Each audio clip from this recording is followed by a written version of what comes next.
Andito naman tayo ngayon, pagpapakain ng mga hayop. Alam nyo ba, mahalaga sa mga hayop ang kumain. Dahil kung walang kinakain ay gugutom sila, ang sakit ng tiyan nila. Kaya ayan, nag-aabang na. Palaging papakainin araw-araw ang mga hayop. Sapagkat ito ang kanilang palaging inaabangan sa kanilang amo. Nag-aalaga sa kanila na kumain sila ng masustansya at iba-ibang klaseng pagkain.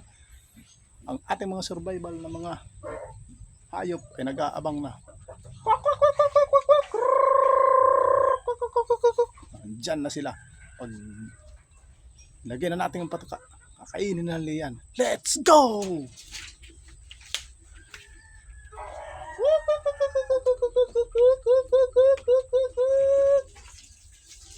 Tara! Kain na! Ayan na, ayan na, ayan na.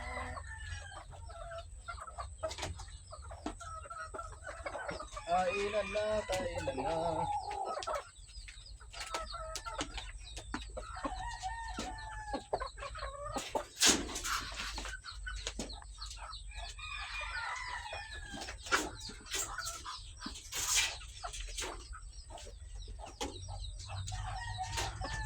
Paya.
Naglagay po tayo ng mga tubig sa bao.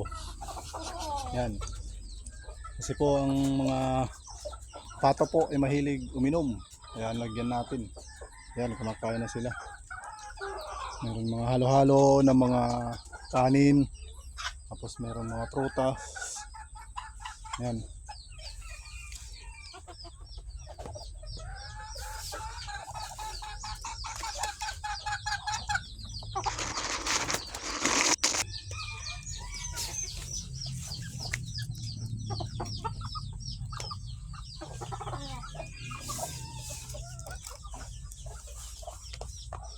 Kaya masustansya rin yung kinakain ng mga hayop.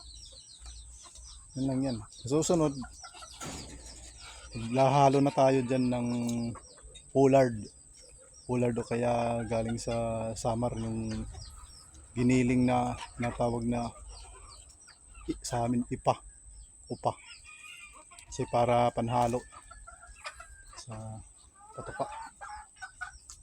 Kaya layer mas yung itlog. Pero kahit naman hindi maglagay ng layer mas, may mga itlog na dito. Itlog ng broiler. Tapos meron din tayong mga nangingitlog na manok. Meron din tayo ditong manok na nangitlog. Tingnan natin. Yung itlogan ng siyamo, meron na pumalik. Yun.